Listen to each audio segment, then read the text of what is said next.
और कितनी सेवा करेगी मेरी। अब बस कर नैना। ऐसा क्यों कहते हो आप दादाजी? देख, मैं जानता हूँ कि मुझे कोई गंभीर बीमारी हो गई है। वो क्या बीमारी है ये तुम मुझे भले ही ना बताए, पर मैं जानता हूँ कि अब मैं कुछ ही दिनों का मेहमान हूँ। ये आपसे किसने कहा दादाजी? ऐसा कुछ भी नहीं है। आप देखना, कुछ ही दिनों में आप बिल्कुल ठीक हो जाओगे। बस आपको अच्छे से खाना खाना है और टाइम से दवाई लेकर खूब आराम करना है, ठीक है ना? अब ये लीजिए पानी, मैं आपकी दवाई लेकर आती हूँ। दवाइयों से कोई फर्क नहीं पड़ रहा है, ये बात तू भी जानती है। तो फिर बचे खुचे पैसे क्यों मुझ मरते हुए पर खर्च कर रही है बिटिया?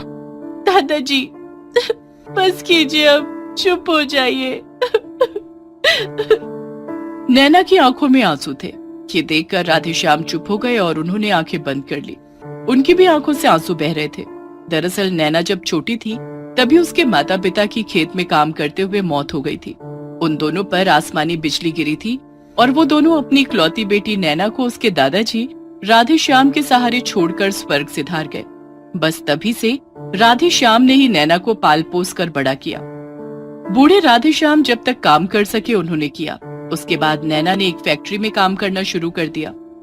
वहां से जो भी पैसे मिलते उसी से उन दोनों का खर्च चल रहा था। फिर एक दिन फैक्ट्री में नैना कुछ याद करके उदास बैठी थी। मेरे दादाजी को क्या हुआ है साहब? हिम्मत रखो नैना, तुम्हारे दादाजी को 4th स्टेज का कैंसर है। तुम चाहे लाख कोशिश कर लो, उन्हें बचा पाना अब मुमकिन नहीं है। सारे टेस्ट करवा कर देख लिए हमने, पर अब कुछ नहीं हो सकता। कोई तो उम्मीद होगी ना डॉक्टर साहब? देखो, अब मैं बस इतना ही कह सकता हूँ कि तुम ज्यादा से ज्यादा उनके साथ रहो, उनसे ढेर सारी बातें करो और उन्हें खुश रखने की कोशिश करो। नैना एक हफ्ते पहले हुई डॉक्टर से ये सारी बातें सोच ही रही थी कि तभी फैक्ट्री का मैनेजर आया और उसने नैना से कहा, नैना, तुम्हारी छुट्टी की अर्जी मान ली गई है और 1 महीने की एडवांस सैलरी भी तुम्हारे अकाउंट में आ जाएगी। जाओ, अपने दादाजी की सेवा करो, उन्हें तुम्हारी जरूरत है। आपका बहुत बहुत शुक्रिया सर। हर तरफ से परेशानी से घिरी नैना इस बात से खुश थी कि कम से कम उसे छुट्टी और कुछ पैसे तो मिल गए थे। अब वो दिन रात अपने दादा राधेश्याम के साथ रहती और उनकी खूब सेवा करती, उनसे ढेर सारी बातें करती। मगर इस सब के बावजूद राधेश्याम की तबीयत दिन ब दिन बिगड़ती जा रही थी। फिर एक दिन जब राधेश्याम सो रहे थे तभी नैना चुपचाप उठी और मंदिर की तरफ बढ़ चली।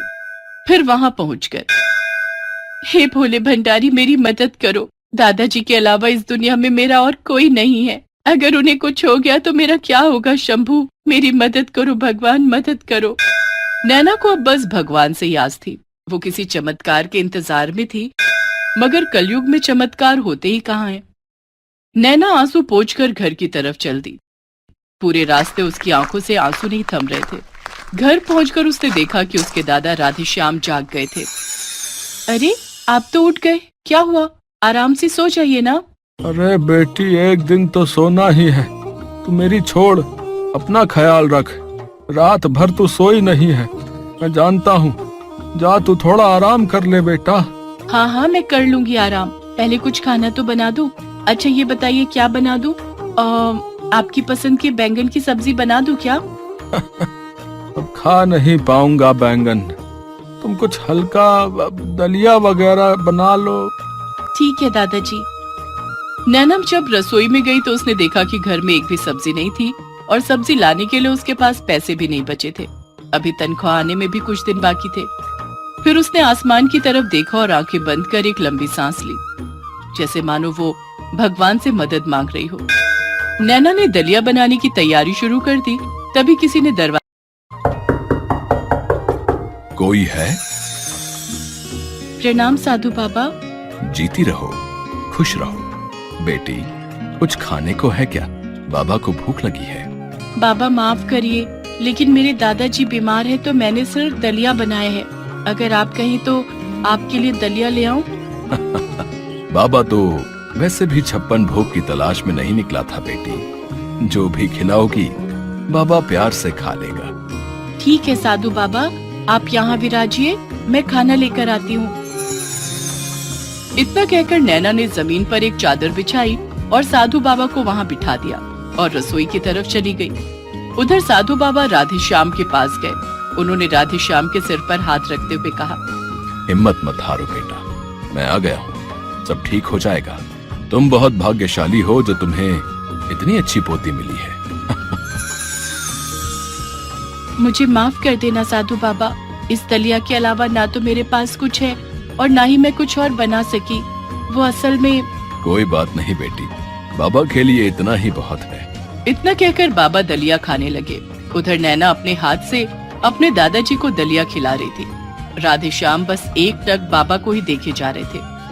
थोड़ी देर बाद बाबा उठे और नैना से बोले, बेटी ये लो, ये एक बैंगन मिला था मुझे कहीं से। तुम्हारे बाबा को बैंगन बहुत पसंद है ना, तो शाम को इसमें से आधा बैंगन पकाकर इन्हें खिला देना और आधा अपने घर के बाहर जमीन में गाड़ देना, ठीक है? अब मैं चलता हूँ। बाबा की बात सुनकर नैना हैरान थी। उसे लगा कि राधे श्याम ने ही बाबा को बताया है कि उन्हें बैंगन बहुत पसंद है, लेकिन ऐसा था नहीं। वो बैंगन काफी बड़ा था। नैना ने शाम को उस बैंगन के 2 हिस्से किए, जिसमें से एक हिस्सा उसने जमीन में गाड़ दिया और दूसरे हिस्से की सब्जी बना ली। और फिर, लो दादाजी, बना दी मैंने आपकी पसंद की बैंगन की सब्जी। राधे श्याम और नैना ने मिलकर बड़े ही मन से बैंगन की सब्जी और रोटियां खाई।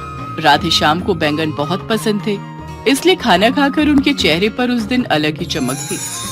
फिर अगली सुबह जब नैना उठी और जमीन में गड़े बैंगन को पानी देने गई, तो उसने देखा कि उस जगह पर बैंगन का एक छोटा सा पौधा उगाया था और तो और उसमें 2 बड़े बड़े बैंगन भी लगे हुए थे। नैना ये देखकर हैरान रह गई। उसने फौरन दोनों बैंगन तोड़ लिए और फिर उसने एक बैंगन वापस जमीन में गाड़ दिया और दूसरे बैंगन को अपने साथ रसोई में ले गई। जैसे ही नैना रसोई में आई तो उसके होश उड़ गए, क्योंकि वहाँ उसके दादाजी खुद चाय बना रहे थे। वो लाठी के सहारे खड़े हुए थे। अरे अरे अरे, क्या कर रहे दादाजी? आपको जो चाहिए मुझे बोलिए ना। 1 मिनट, आप खुद से यहाँ तक आ गए? हाँ बेटी, पता नहीं रात में क्या जादू हुआ। खाना खाने के बाद मेरी आंख लग गई और फिर जब मैं सुबह उठा तो बहुत ही बेहतर लगा मुझे। देखो, अब मैं थोड़ा थोड़ा चलने भी लगा हूँ। अरे वाह, ये तो कमाल हो गया। अच्छा दादाजी, ये बताइए, आज बैंगन का भरता खाएंगे? नैना के साथ अब ये चमत्कार हर रोज होने लगा। वो जितने बैंगन जमीन में गाड़ती, अगले दिन उसके दोगुने बैंगन उसे मिलते और उन जादुई बैंगनों को खाकर राधे श्याम की सेहत में काफी सुधार भी दिखने लगा। और इस तरह कुछ ही महीनों में राधे श्याम की बीमारी जड़ से ही खत्म हो गई। और इस सब से नैना की खुशी का ठिकाना ही नहीं था। उसे अब कुछ और नहीं चाहिए था। वो बाबा फिर कभी नैना को नहीं मिले, लेकिन नैना जानती थी कि वो बाबा कौन थे और क्यों आए थे उसके घर। एक था आलसी राम। वैसे तो उसका नाम हरकू था, लेकिन उसके आलसीपन के कारण गांव के लोग उसे आलसी राम कहकर बुलाते थे।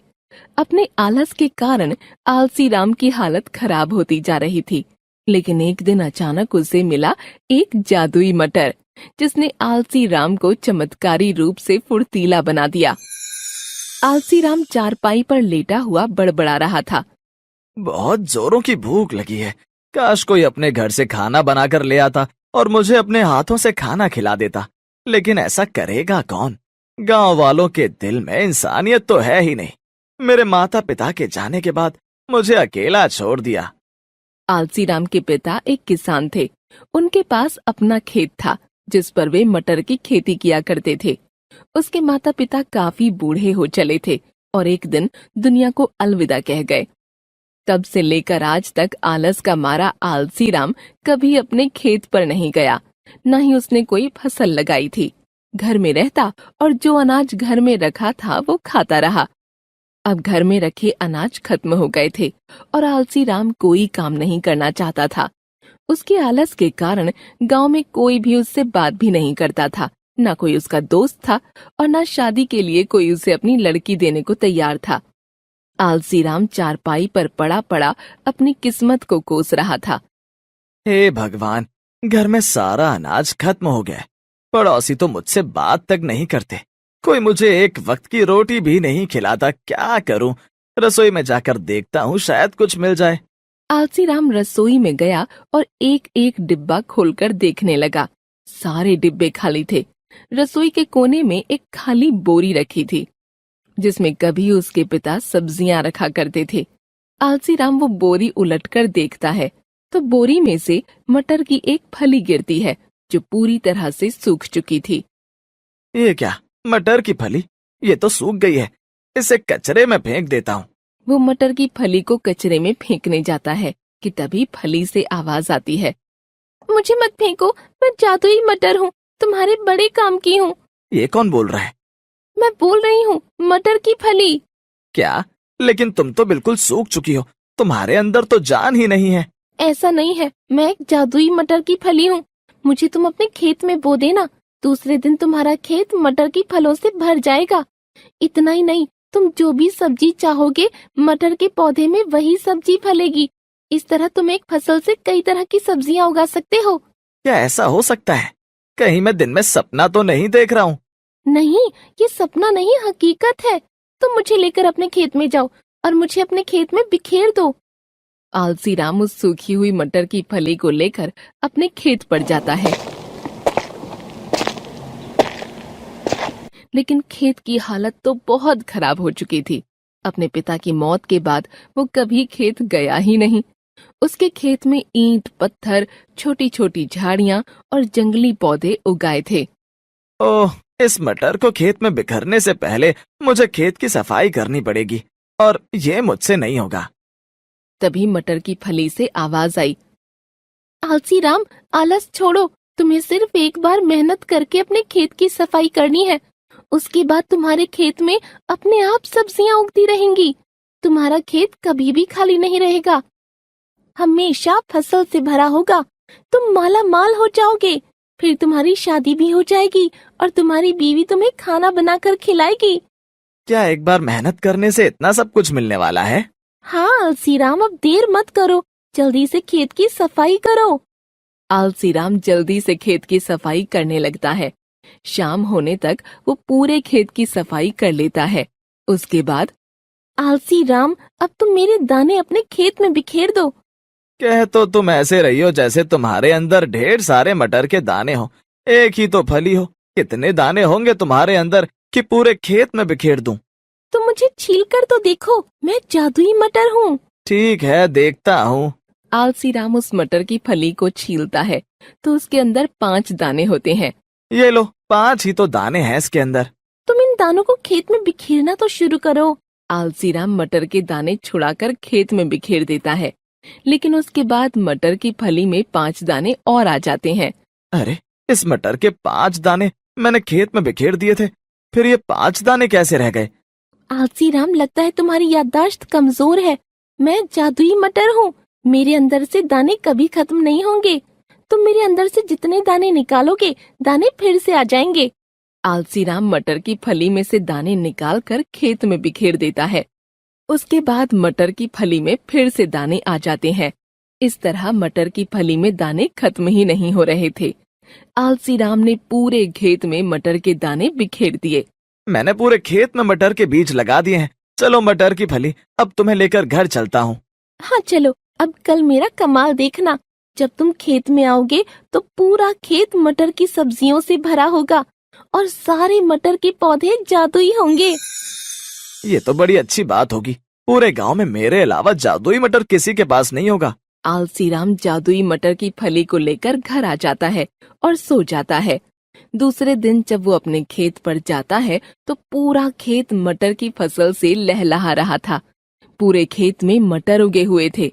सभी मटर की फलियों में बड़े बड़े सुंदर सुंदर दाने थे। आलसी राम ने सारे मटर तोड़ लिए और गांव में ले जाकर बेचने लगा। गांव के लोग आलसी राम को मटर बेचता हुआ देखकर हैरान हो रहे थे। अरे आलसी राम, तू तो कभी अपने खेत पर जाता ही नहीं, फिर ये मटर की सब्जी तेरे पास कहाँ से आई? मैंने अपने खेत की खुद सफाई की है और खुद मटर के फसल लगाए थे, वरना कौन आकर मुझे इतने सारे मटर देकर जाएगा? लेकिन तू तो आलसी है, तूने इतना काम कैसे कर लिया, वो भी एक ही दिन में? इन्हें अपने जादुई मटर के बारे में कुछ नहीं बताऊंगा, नहीं तो कोई मेरा जादुई मटर चोरी कर लेगा। फिर उस ग्रामीण से बोलता है, एक दिन में नहीं किया, मैं काफी दिन से अपने खेत पर काम कर रहा था। आलसी राम ने पूरे गांव में घूम घूम कर मटर बेचे। उसके मटर इतने अच्छे थे कि हाथों हाथ बिक गए। आलसी राम पैसे लेकर घर आ गया कुछ पैसों से उसने खाना खरीदा। उस दिन आलसी राम ने भरपेट खाना खाया। अपने मेहनत के पैसों से खाना खाकर कितना अच्छा लग रहा है। जादुई मटर की फली वहीं रसोई में रखी थी। उसके अंदर से आवाज आई, आलसी राम, अब तुम्हें अपने खेत में कोई मेहनत करने की जरूरत नहीं है।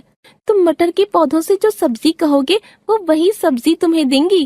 क्या मटर के पौधों से कोई भी सब्जी उग सकती है? हाँ, वो सब जादुई मटर के पौधे हैं। वे तुम्हें कोई भी सब्जी दे सकते हैं। आज रात तुम अपने खेत पर जाकर उन पौधों से कह देना कि तुम्हें कौन सी सब्जी चाहिए। ठीक है, तुम्हारा बहुत बहुत धन्यवाद जादुई मटर की फली। चलो अब मैं सोता हूँ, पहली बार इतना काम किया है, बहुत थक गया हूँ। आलसी राम, तुम्हें कल बाजार में बेचने के लिए सब्जियां नहीं चाहिए क्या? हाँ हाँ चाहिए। तो सोने से पहले अपने खेत पर जाओ और जादुई मटर के पौधों से कह दो कि तुम्हें क्या चाहिए। हाँ हाँ अभी जाता हूँ।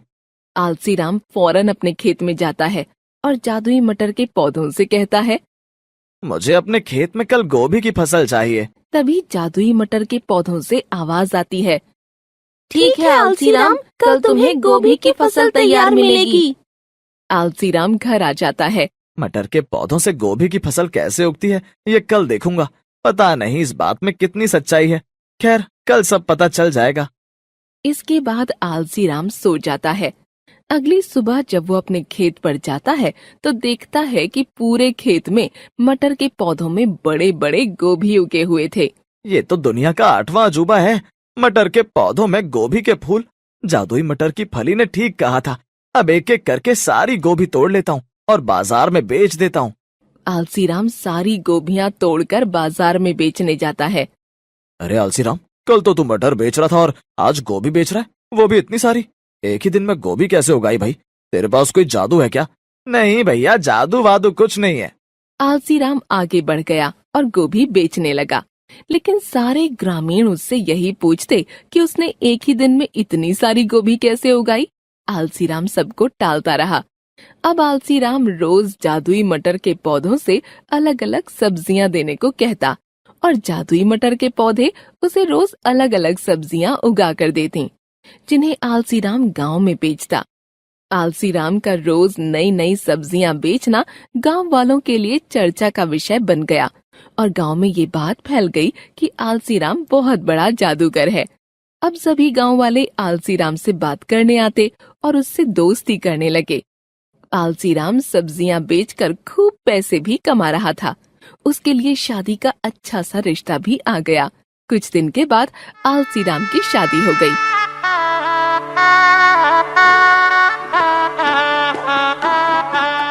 आलसी राम ने जादुई मटर की फली से कहा, तुम्हारी वजह से मेरी दुनिया ही बदल गई। मैं आलसी राम से मेहनती राम हो गया और मेरा घर भी बस गया। तुम हमेशा मेरे साथ रहना, मुझे छोड़कर कभी मत जाना। ठीक है आलसी राम, मैं हमेशा तुम्हारे साथ रहूंगी।